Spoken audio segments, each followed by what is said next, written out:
Salut à toutes et à tous, un petit déballage pour vous présenter un téléviseur ultra plat LED Full HD de 40 pouces, 62 cm de diagonale, du fabricant néerlandais Philips. C'est un produit entrée de gamme, donc la référence 40 PFH 4201.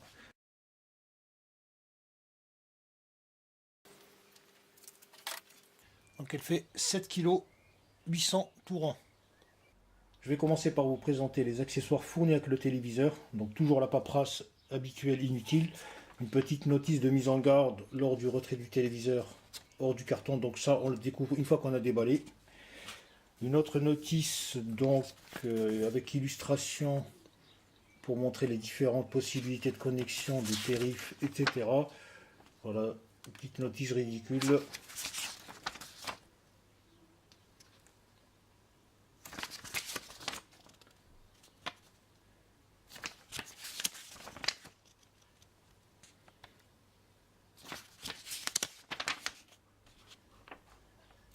On a une autre notice qui invite l'utilisateur ou l'acquisiteur à aller faire une mise à jour, si possible, sur le site du fabricant. Donc en anglais, français, je crois, ou allemand. Donc c'est en 3 langues. Voilà, on vérifie d'abord le pilote installé sur le téléviseur. Ensuite, au besoin, on les télécharger sur une clé USB. Donc le pilote le plus frais. Et 1 kg de paperasse inutile encore, donc en 50 000 langues garantie. Donc le français est quelque part ici, mais il n'y a aucune manière d'accéder directement à la langue. Voilà, c'est beaucoup de blabla inutile de sécurité ou de garantie qui sert strictement à rien. Donc là, on a un bel arbre qui a été abattu pour fabriquer cette paperasse inutile. Mais le plus important n'est pas fourni, à savoir donc le manuel d'utilisateur. Donc Philips, comme beaucoup de fabricants, invite l'acquisiteur à aller sur le site, donc dans la partie téléchargement pour télécharger en PDF le manuel utilisateur. Sinon sur la télé il y a également l'utilisateur électronique donc est embarqué sur le téléviseur. Ensuite on a une télécommande, donc je l'ai laissée ouverte exprès pour vous montrer un petit défaut. Donc elle est petite, elle doit faire 15 cm de long à peu près, donc sympa, fabriquée dans du plastique très cheap relatif au prix, donc on est sur un téléviseur entrée de gamme. Voilà, l'inconvénient sur ce type de téléviseur, c'est que déjà c'est pas rétroéclairé, donc la nuit c'est un peu galère.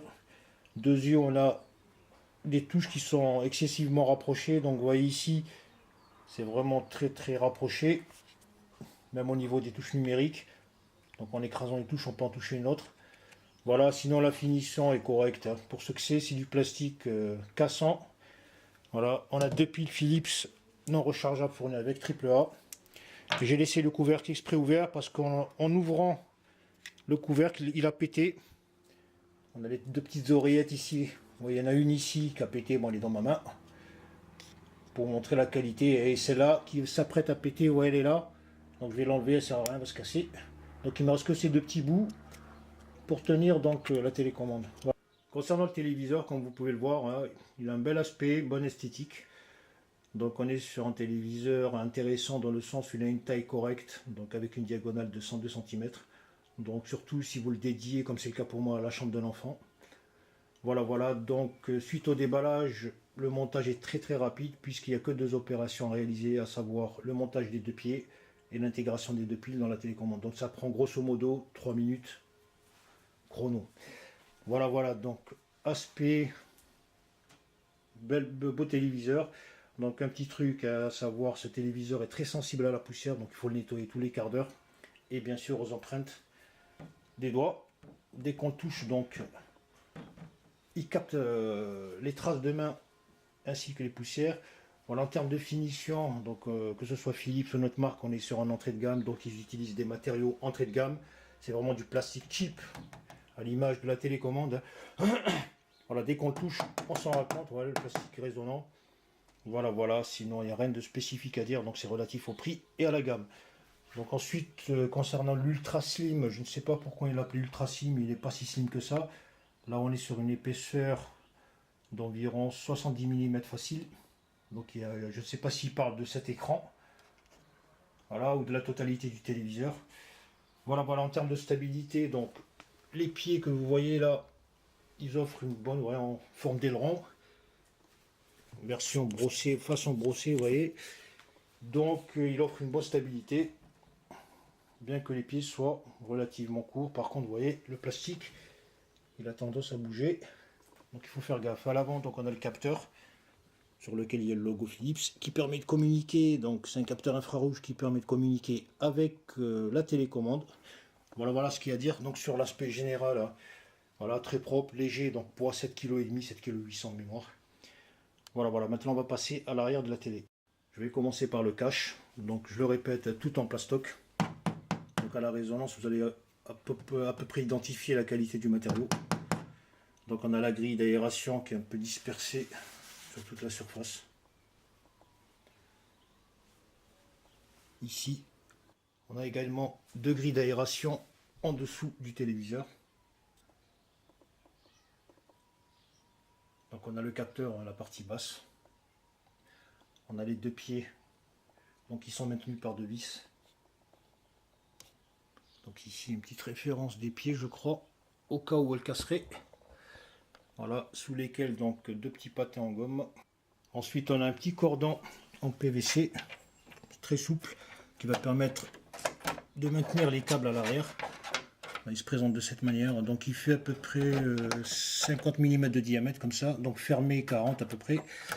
Voilà, on va passer à la connectique. Donc ici en façade on a donc le common interface pour intégrer une carte cam, le port USB, l'entrée casque en 3,5 mm, donc l'entrée audio in ou DVI, le port pour l'antenne, la prise carte Péritel, deux prises HDMI, donc connecteur pour un câble optique. Et on a donc un ServView, donc ça c'est un truc de service, un bouton à 3 broches, un port à 3 broches qui sert pour faire de la maintenance, donc monsieur tout le monde n'en a pas besoin. Alors ensuite on a le connecteur pour la prise d'alimentation. Et on a un petit bouton ici qui est dissimulé, sur lequel il n'y a aucune icône, on ne sait pas comme ça à quoi ça correspond. Donc ça c'est tout simplement un bouton physique qui va permettre, lorsqu'on perd la commande, ou pour dépanner, donc pour activer et désactiver le téléviseur en appuyant comme ça. Pour jouer sur le son, je crois, en montant et en descendant. Et pour jouer sur les chaînes, donc changer les chaînes en allant à droite ou à gauche. Concernant la mise en marche, bon, je vais faire l'impasse sur cette étape. C'est très facile dès que vous le branchez. Donc il y a enregistré pays France, lieu où se trouve le téléviseur, magasin ou maison. Bon, il y a quelques bricoles, c'est très rapide, ça prend 15 secondes. Voilà, avant de commencer, juste une petite précision. Donc j'habite dans une zone qui est très mal irriguée en TNT. Donc auparavant j'avais un Panasonic sur lequel je branchais tout simplement cette antenne. Voilà, avec laquelle donc j'arrive à capter, bon pas la totalité des chaînes, mais j'arrive à capter 90% des chaînes TNT. Voilà, c'est une antenne que j'avais acheté à 7-8 ans, j'en avais acheté deux à peu près 5 $. Bon, j'ai remarqué là depuis les prix en triplé, quadruplé. Voilà, c'est ce type d'antenne en 30 dBi. Donc il y en a en 35, en 25. Elle est très sensible. Elle a l'avantage d'être très compacte et d'avoir une base magnétique. Donc il se fixe très facilement sur les supports métalliques. Voilà, tout ça pour vous dire que c'est pas la peine de vous ruiner à l'achat de toutes ces antennes là qui n'ont le marché très esthétique, très belles, mais qui sont pas super performantes, ou du moins qui coûtent trop cher pour ce que c'est. Voilà, on peut même en fabriquer si vous voulez. Voilà, donc avec ça, lorsqu'il part beau temps, bien sûr, j'arrive à capter la majorité des chaînes. Voilà, après, bien sûr, ça dépend de la qualité du téléviseur, de la chaîne, de la distance des émetteurs, de la météo, etc. Ensuite, voilà, donc j'ai acheté, pour parfaire la connexion, la réception des chaînes, ce boîtier. Alors je vous le montre tout simplement, je ne fais pas de la pub pour la marque. Hein. Voilà, c'est un boîtier très intéressant parce que déjà il coûte pas cher, c'est l'un des moins chers du marché. Strong, référence SRT 8114. Il capte très bien, donc c'est pas la peine de. Je l'ai acheté, je crois, 24 €, un truc comme ça. C'est pas la peine de mettre 50 € dans un boîtier. Donc toujours avant d'acheter les boîtiers décodeurs, donc vérifiez avec une antenne. Bien sûr, une antenne, si elle est trop short, n'hésitez pas à utiliser une rallonge. Voilà, c'est un câble d'antenne blindé que je raccorde à mon antenne, que je fixe à la télé, et je sors l'antenne donc sur la toiture, tout simplement. Voilà, comme vous pouvez le remarquer, j'ai branché directement l'antenne, il n'y a pas de décodeur, hein, pour vous montrer. Donc je le rappelle, j'habite dans une zone qui n'est pas super bien irriguée en TNT, donc pour allumer le téléviseur. Donc on va aborder rapidement la télécommande. Donc elle est vraiment intuitive, c'est pas compliqué du tout. bouton power on off. Donc l'inconvénient de guillemets, ben, c'est pas que chez Philips, c'est qu'il faut vraiment bien viser le capteur ici. Parce que le rayon est très court, donc si on s'amuse à bouger à droite à gauche, ça capte que dalle. Donc quelques secondes après, on a le téléviseur qui s'allume. Donc en termes de qualité d'image, pour ce que c'est, franchement c'est correct. Vous voyez là je suis juste avec l'antenne, j'ai pas mis le décodeur. Donc quand je mets le décodeur, j'ai toutes les chaînes et je capte, j'ai des images de meilleure résolution. Voilà, donc le son, je vais déjà montrer le son, donc ça vous le savez tous. Peu importe que le téléviseur coûte 10 euros ou 10 000 euros, c'est toujours le même problème, c'est comme ça. C'est fait exprès, donc les téléviseurs délivrent toujours un son pourrave, donc c'est un son de casserole. Ici on est sur une échelle de 0 à 60, je vais mettre le maxi. Donc on voit ici.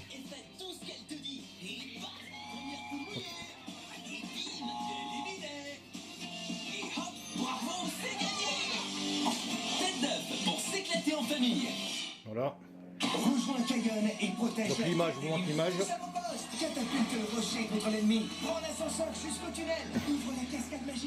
Donc on va aborder les différentes commandes. Bon, ici c'est les commandes habituelles hein, pour gérer l'audio, la vidéo, arrêt, pause, enregistrement, marche avant, marche arrière, tout ça. Je vais baisser le son parce que je suis en train de gueuler.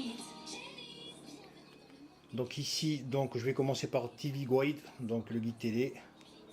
Donc suivant les chaînes que vous recevrez, vous avez tout le programme affiché. Donc il suffit de basculer d'un programme à l'autre en utilisant les flèches directionnelles tout simplement. Voilà, on a la possibilité d'enregistrer. Bon là j'ai pas branché de disque dur. Pourquoi? Tout simplement parce qu'ils sont tous pleins. Donc il faut impérativement avoir un disque dur vierge et formaté. Donc je crois que c'est au format FAT ou un TFS, je crois au format FAT. Donc pour enregistrer ici, il y a le bouton, vous voyez. Donc on peut enregistrer n'importe quel programme. Ici, le bouton vert, je ne sais pas qu'est-ce qui signifie.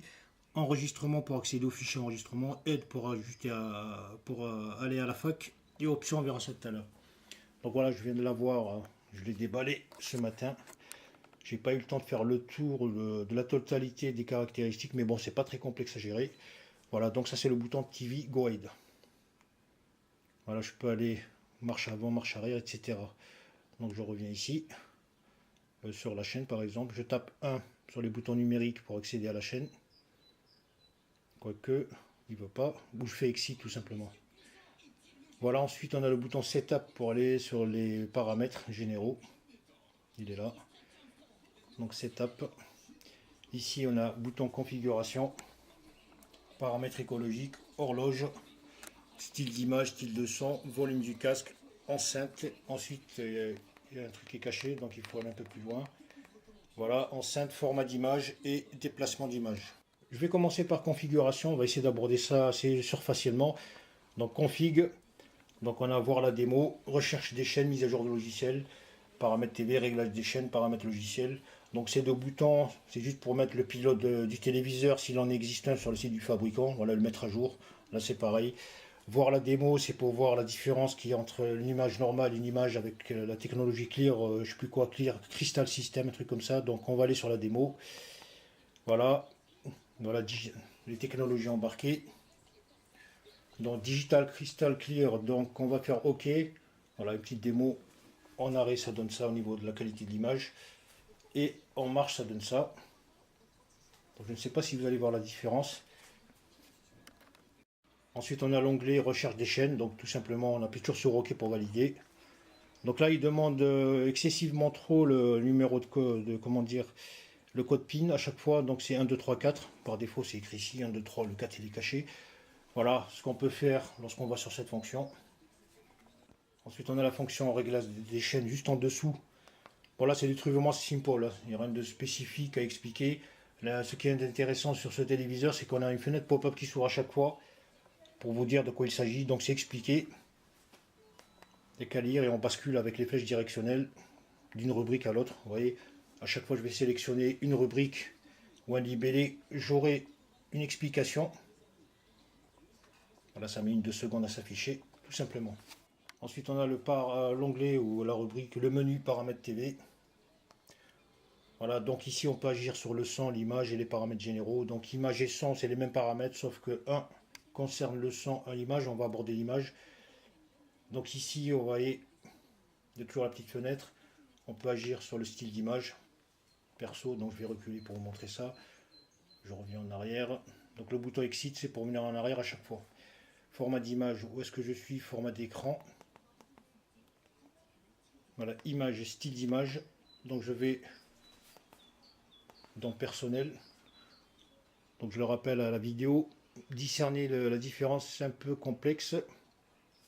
Donc là, je suis sur le mode personnel, image personnelle, intense, naturel, standard, film, photo, économie d'énergie. Ensuite, bien sûr, on peut restaurer le style qu'on avait auparavant, si celui qu'on a sélectionné ne nous convient pas. Voilà, on peut jouer sur les couleurs, les contrastes. Vous voyez, il y a toujours un petit curseur ici. Contour, avancé, donc toujours couleur, contraste, contour, format d'écran, voilà, format d'image avec bord de l'écran, déplacement de l'image, etc. Comme je vous l'ai dit, au niveau du son, c'est pareil que sur l'image, on a les mêmes fonctionnalités, sauf qu'il s'agit du son. Sur les paramètres généraux, donc on peut aller jouer sur la langue, l'horloge, arrêt programmé, extension automatique, activer EasyLink. EasyLink, comme son nom l'indique, est lien facile ou passerelle pour relier donc un autre appareil compatible avec, de manière à ce que la télécommande le gère. Voilà le lieu où on est, installation du téléviseur, paramètres usine si on veut retourner aux paramètres usine, réinstallation téléviseur si on veut remettre tout à zéro, etc. Dans le menu paramètres écologiques, donc c'est tout simple, on a quelques fonctionnalités, économie d'énergie, donc c'est le mode économie d'énergie, désactivation de l'écran, extinction automatique, donc on peut programmer l'extinction de la télé si on le souhaite.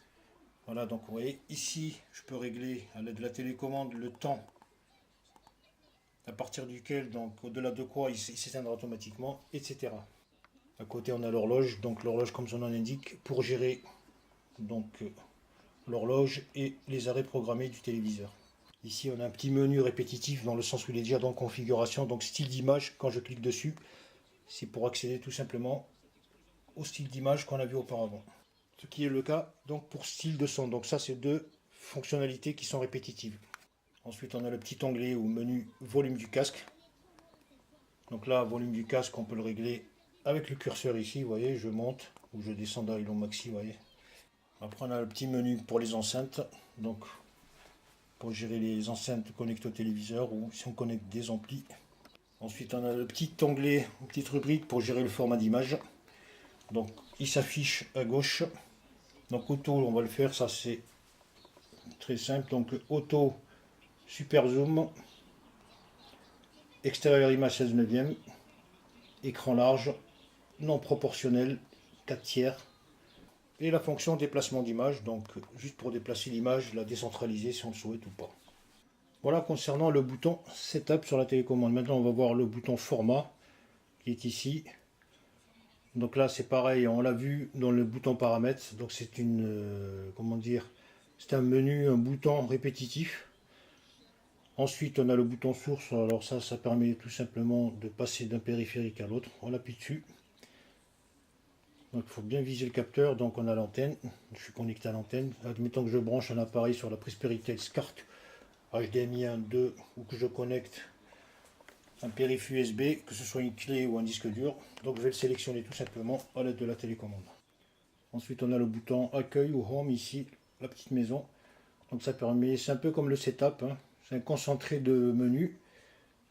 Donc vous voyez, j'ai le bouton config pour aller sur la configuration. Donc je clique dessus, il faut bien cibler. Voilà, on revient un peu. Il y a pas mal de croisements de menus, de répétitions. Ils auraient pu faire plus simple que ça. Donc je reviens sur bouton Home, donc accès à l'antenne, source, guide TV, fichier d'enregistrement et le bouton FAC. Après on a le bouton TV Exit. Alors ici j'appuie dessus, je ne sais pas ce qui se passe. Bon, j'ai pas, il faut que j'aille voir sur le manuel là, en ligne. Puisque j'ai l'impression qu'il y a une modification au niveau de la qualité de l'image. Bon, il m'affiche la chaîne, tout en haut à gauche, mais il se passe pratiquement rien.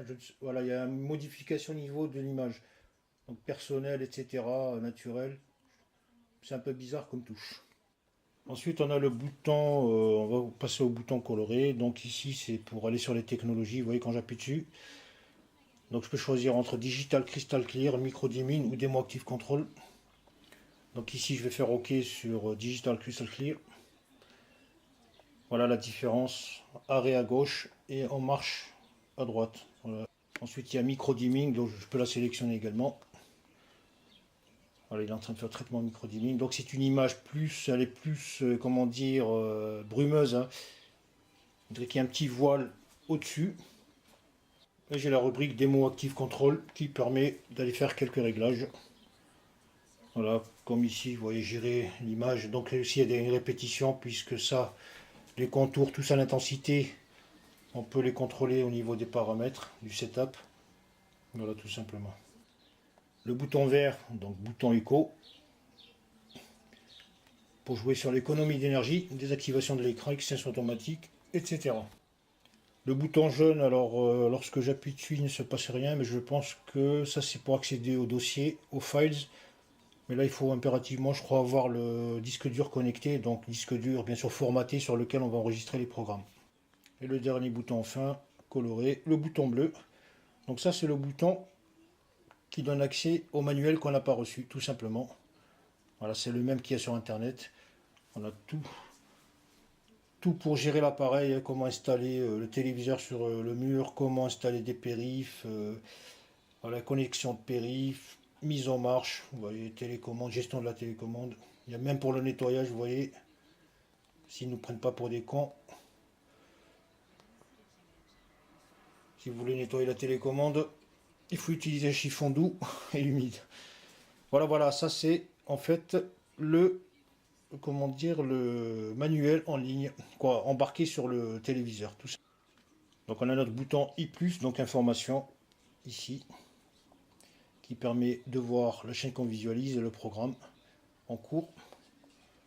On peut aller sur suivant pour voir le programme ce qui suivra, tout simplement.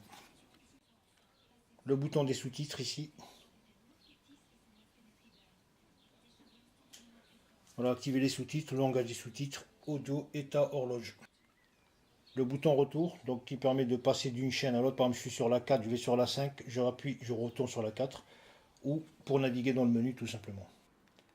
Et le quatrième bouton ici, pour accéder à toutes les chaînes disponibles. Donc là, je vous le rappelle, je l'ai fait directement via l'antenne, il n'y a pas de décodeur. Donc je dois avoir une quinzaine de chaînes, vous voyez. Ça s'affiche de cette manière. Voilà, les chaînes, bien sûr, on peut les favoriser, les mettre en favoris, etc. Ensuite, on a les boutons habituels. Donc son, donc je le rappelle, de 0 à 60 points. Donc son très faiblard, comme sur tous les téléviseurs. Le bouton mute. Et le bouton pour passer d'une chaîne à l'autre, tout simplement. Voilà pour le reste des boutons. Bouton donc numérique pour passer d'une chaîne à l'autre si on veut faire directement 1, 2, 3, 4. Activer les sous-titres et le télétexte. Voilà, j'en ai terminé avec la présentation assez sommaire de ce téléviseur. Voilà, pour résumer, donc on est sur un téléviseur entrée de gamme, pas trop cher. En termes de qualité, c'est potable. Voilà, surtout si vous voulez un téléviseur pour la chambre de votre gosse. Voilà, en termes de connectique, comme vous l'avez vu, c'est vraiment basique. Donc là, c'est vraiment le point qui va déterminer la chaîne de téléviseur. C'est la connectique. Donc pensez toujours, avant d'acheter, à savoir ce que vous allez brancher derrière, tout simplement. Voilà, sinon en termes de place, il prend pas de place. Il est super léger, très compact. Voilà, voilà. Qualité d'image, comme vous l'avez vu, c'est potable. C'est pas une bête de course, mais c'est vraiment nickel. Voilà. Tout simplement. Bon, écoutez, bon, j'ai pas encore assez de recul, hein, parce que je l'ai déballé ce matin. Donc si vous avez des questions, n'hésitez pas à me les poser. Peut-être qu'il y aurait un point que j'aurais oublié. Je vous remercie d'avoir suivi cette vidéo et à très bientôt.